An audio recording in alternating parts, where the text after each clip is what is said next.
Subscribe کریں احسن الاسلام official channel کو اور دبائیں بیل آئیکن کو تاکہ آپ ہر آنے والی لیٹسٹ اپڈیٹ سے آگاہ رہیں۔ السلام علیکم ورحمۃ اللہ وبرکاتہ۔ ناظرین، تجویدی قواعد کے ساتھ نورانی قاعدہ جو پہلی تختی تھی مکمل ہو گئی، اور اس میں ضروری قواعد بھی میں نے آپ کو بتائے تھے۔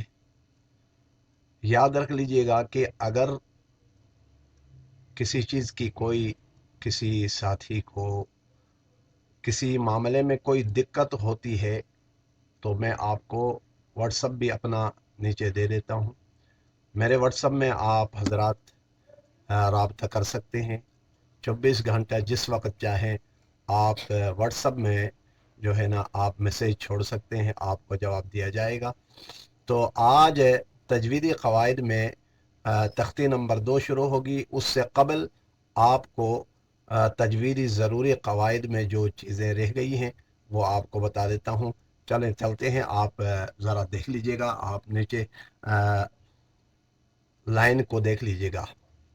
تجویدی قواعد میں ضروری جو چیزیں تھیں ان میں سے نون ساکن اور نون تنوین، یہ دو چیزیں رہ گئی ہیں جو کہ آج کے لیسن میں آپ کو نون تنوین کا بتایا جائے گا۔ ذرا توجہ سے یاد رکھ لیں، 2 زبر 2 زیر 2 پیش، یہ ہائی لائٹ میں نے کر لیا ہوا ہے۔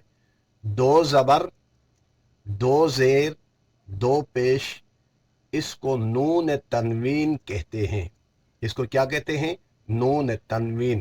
نون تنوین اس لیے کہتے ہیں کہ اس کے اینڈ میں نون کی آواز آتی ہے، جیسا سین الف 2 زبر سن، سین 2 زیر سن، سین 2 پیش سن، یعنی سین الف 2 زبر سن، سین 2 زیر سن، سین 2 پیش سن نہیں کہیں گے۔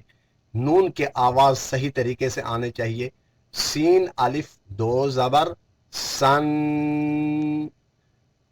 آپ ذرا اپنے ویڈیو روک کر دیکھ لیں۔